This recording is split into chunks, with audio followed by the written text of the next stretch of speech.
Hello, my name is Jennifer Schwartz, and this is Compassionate Las Vegas, the podcast.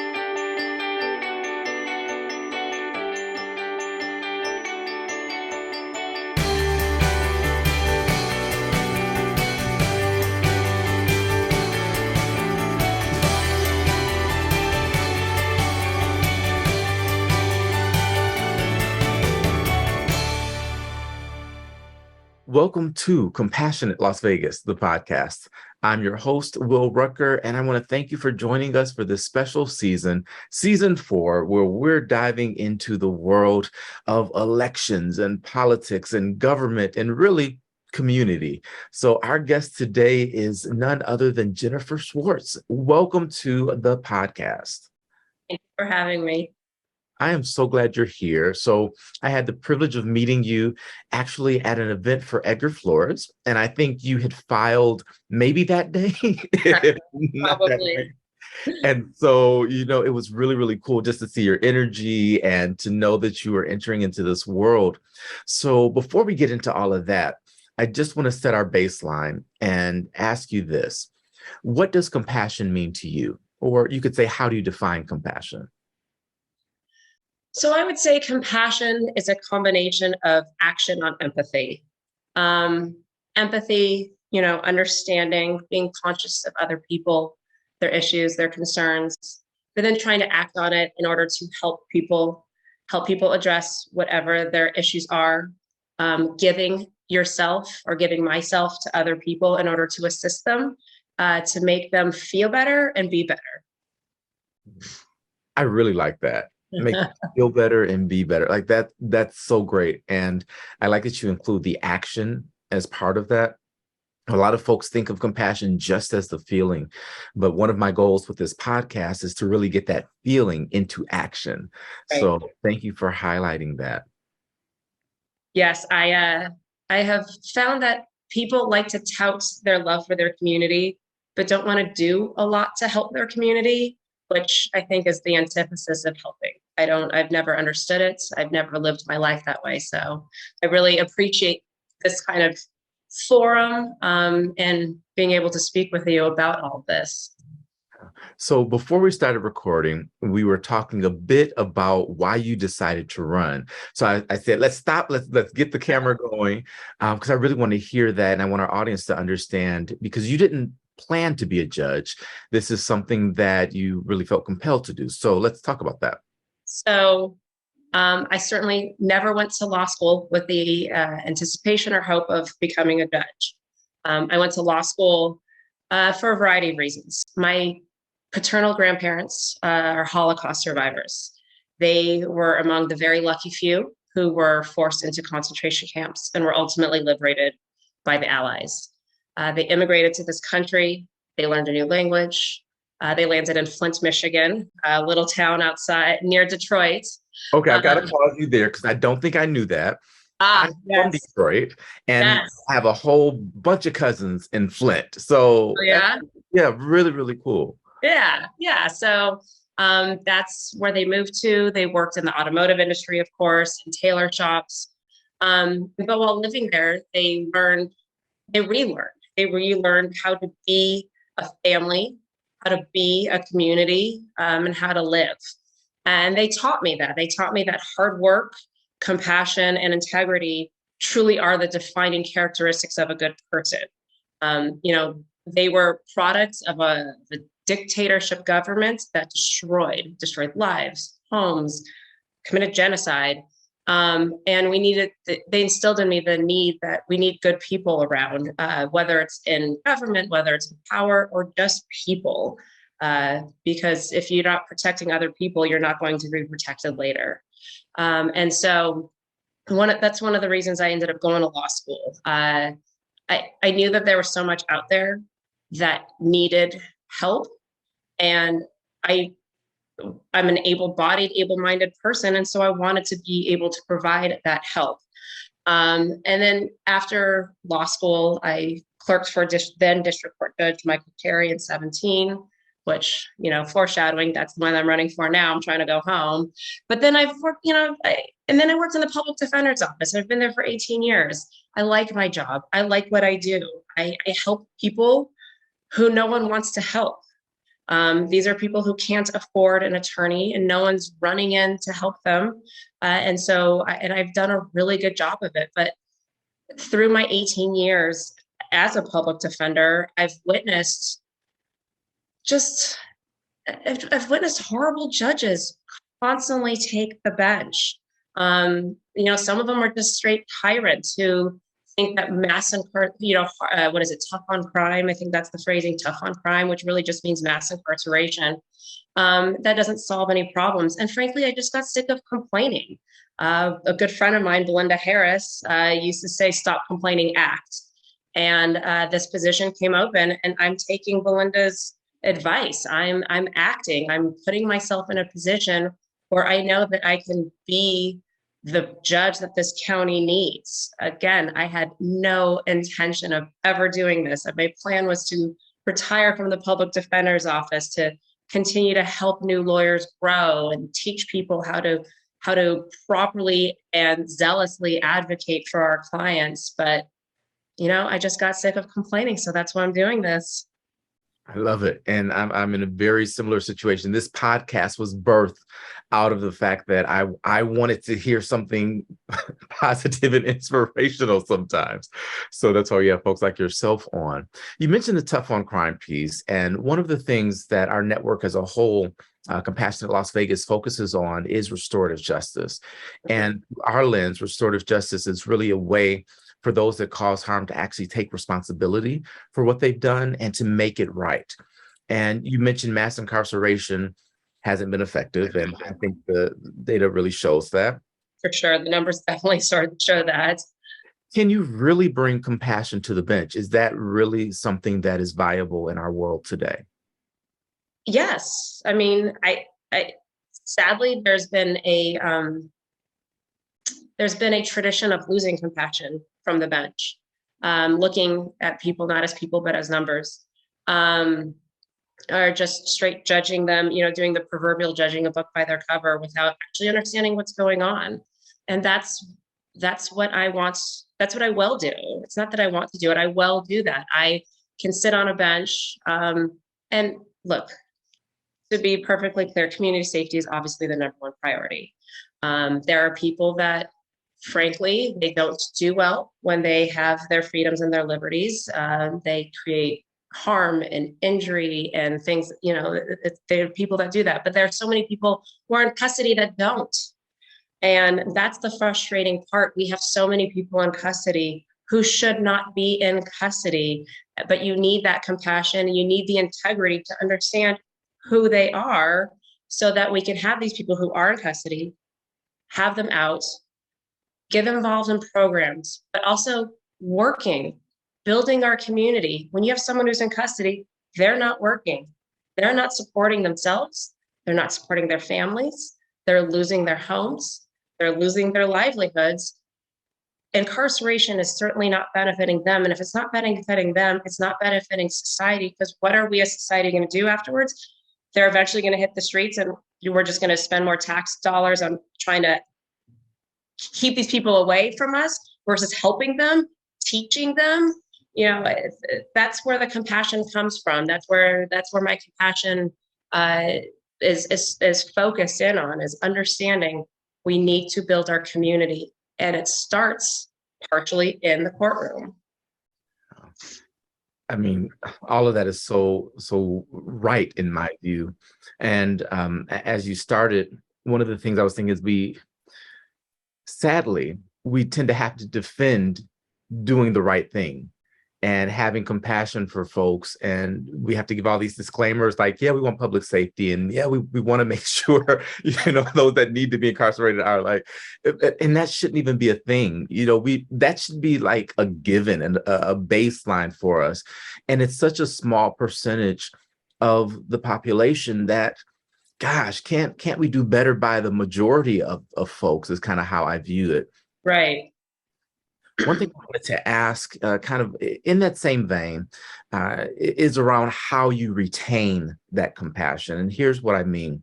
When you deal with some of the worst, it can really harden your heart and jade you. And it can be hard to even continue to have that empathy because you're seeing some things that are really, really devastating. What are some of the things you do to make sure your self-care regimen, I should say, like for your own mental health and your well-being? I don't do enough. I mean, admittedly, I don't have the time to do enough between being having a full-time job at the public defender's office and being a full-time mom and wife. My self-care is certainly not there, but I, it's an acknowledgement. I have an acceptance of who I am. And that's the biggest part of it. Look, I've represented people who I don't condone their actions, but I constantly remind myself that my job is in the Constitution. And I love that. I respect that. I think it's powerful because then ultimately I am giving them the constitutional rights that they're entitled to, that everyone is entitled to. And I always remind myself of that. And frankly, my friends and family, when they ask me, how can you do this? How can you represent that person? Because everyone has these rights by virtue of being in this country. And and I like to preserve and protect our rights, our liberties, our protections. And so for my self-help, it's really just a constant reminder of what I do and why I do it. And then an acceptance that I'm far from perfect and I probably should be doing more, but man, I'm trying to do the best that I possibly can, while not sounding like a 22-year-old who just graduated, college, this altruistic, I'm out to, cure the world of all its evils. But, just, I really am. I'm trying to do what I can to help, because I have been helped. I have received assistance in so many different ways and fashions. And I love to be able to do that. And then also teach my son. My son's 12. And I'm teaching him, both my husband and I teach him that helping people makes you a better person. And so there's a lot of constant reminders. That's how I keep on pushing myself through. And I surround myself with really great people. I mean, my friends, my husband, I surround myself with amazing people who inspire me every day. I think that last one especially is a really good way to take care of yourself. And once we're done, we'll talk about that self-care regimen a bit. Perfect. But what I heard in your answer there is really you're grounded in the purpose of what you do. And I think that's big. In my space, I do work with a lot of corporations that have employees that are just disengaged, or if you look at the stats at how many people are unhappy with their jobs, it's really frightening. And the thing that I do to try to help tilt that balance the other way is remind people that every single job serves a purpose. And if you can find that purpose and relate it to what drives you, then you'll be happier at work. You'll have a general, a better sense of well-being overall. So I like that you're grounded in purpose. What I want to dive a bit more deeply into is having to defend the fact that you are defending folks who have potentially done some things that are, devastating. For sure. And I know that I've heard people say, well, we looked at the Supreme Court nomination with our first African-American woman, and she had to face charges of, hey, you defended or you were light on those that did things to kids. How could we have you as a Supreme Court justice? And she's like, look, that was my job and this is what I do. So could you talk a little bit about that and kind of help us to understand even having compassion for those who have caused harm? Sure.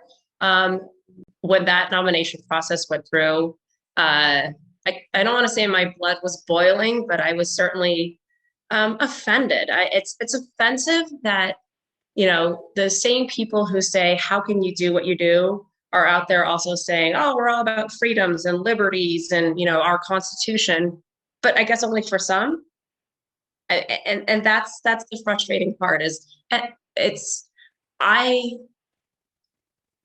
again, I'm not trying to sound like an idealistic 22-year-old recent college graduate, I love our Constitution. I love what it stands for. And I love that my job is to make sure it is protected and that the government does its job or liberties are removed. Liberties just the most precious thing that we have as humans.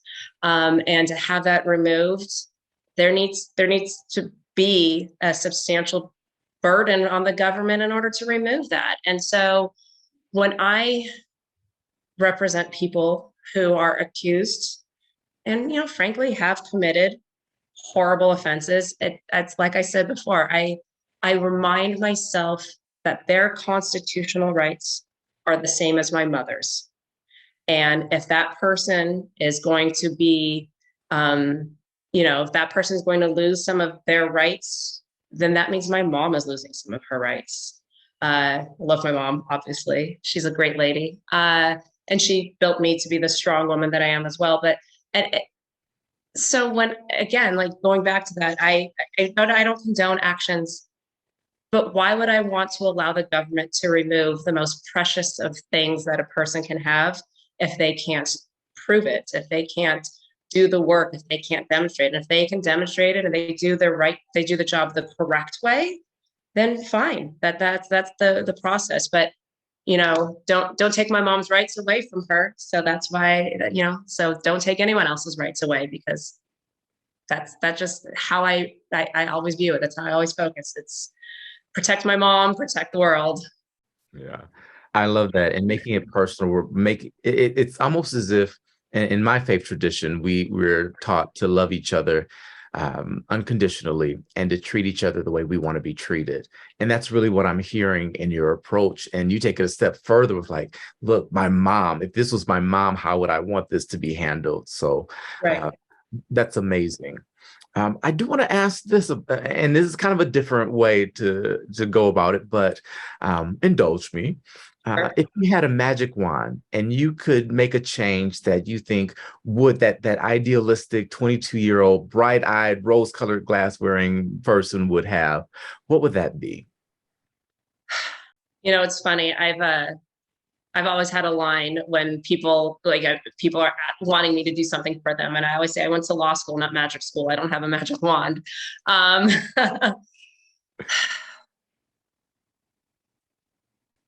at risk of sounding cheesy, it's the compassion. I realize we're on the Compassion Las Vegas podcast. It's compassion. I don't. We routinely go backwards.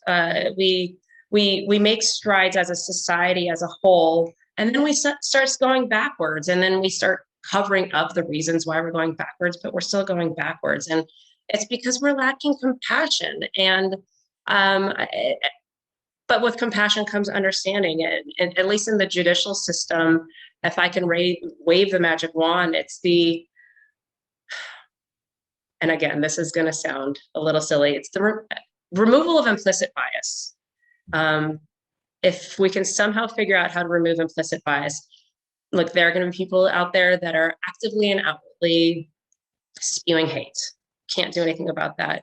But it's that implicit bias, the thing that people have, they don't want to admit, and then they push back when you try to, make them face what they do and what they think, even though it's maybe subconscious. If we can, the removal of implicit bias, that would be that's my magic wand. That would be the ultimate, because then I think we would have, again, this less tough on crime, mass incarceration. Let's keep all the poor people in custody and release all the rich people. We would understand that when we walk into a courtroom, and I walk into a courtroom all the time, I'm in court as a public defender all of the time. It's not lost on me when most of the people who are locked up, who are chained up, are Black and brown. And I think that a lot of that comes with the implicit bias of, we think when we're on this higher bench that we're better, and we're not. Although we're judges, I see the irony of I live without judgment, yet I'm running to be a judge.